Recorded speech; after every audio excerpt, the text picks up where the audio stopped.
first at 5. With Mal Walden and Jennifer Hansen.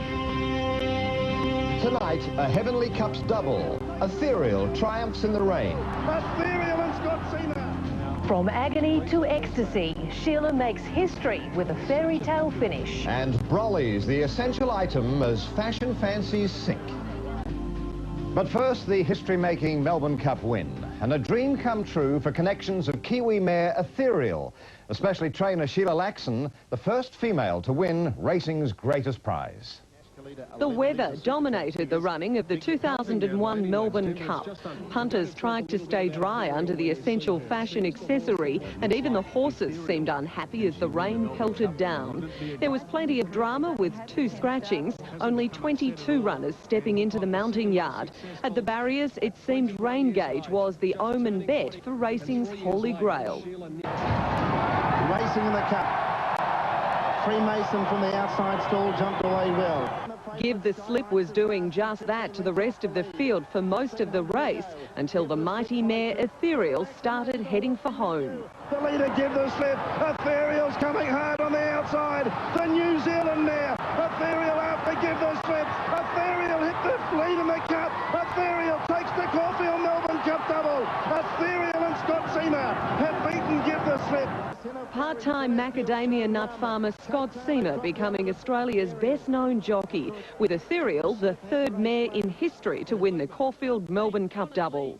She's no mucking around coming back today, but no, she's certainly one of the top, best ever horse I've been on, and probably one of the best fillies, you know, to race in the both cups. It's a hell of a thrill, and I've been in Melbourne now for 3 or 4 days, and everywhere you go it's Melbourne Cup, and the pressure builds and builds and builds, and I'm delighted it's over, and I'm thrilled with the result. Today's win a fairy tale for trainer Sheila Laxon. Lucky to be alive after a serious race fall 10 years ago, the 45-year-old New Zealander, the first female trainer to win a Melbourne Cup. That was all right, wasn't it? Isn't she super? I think she's super, and I bet you do too. For Scott Seamer, with the ecstasy came the agony. Ethereal spooked on the way back to the mounting yard, Seamer thrown to the ground and stepped on by his horse. But after a painful limp to the steward's room for weigh-in, Seamer took his place alongside the winning connections to receive racing's greatest prize.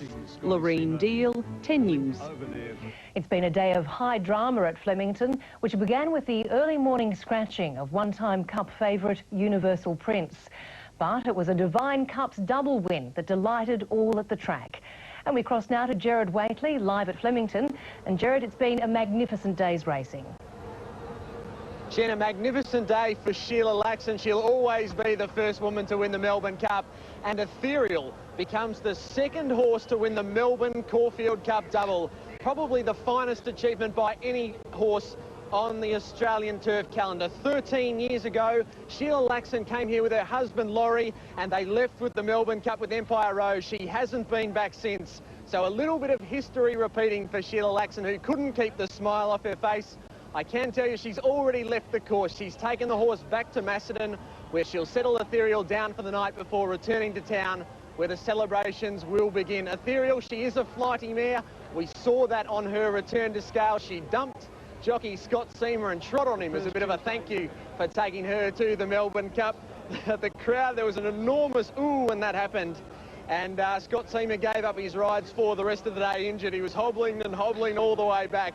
They were great scenes, probably scenes I can't quite remember. The horse actually took fright as streamers were thrown from the crowd. He has spent the rest of the afternoon hobbling around. But for Sheila Laxon, what an achievement for a Kiwi trainer who 10 years ago almost lost her life in a race fall. Since then, she dedicated herself to training, and she has tasted the ultimate success at Flemington this afternoon.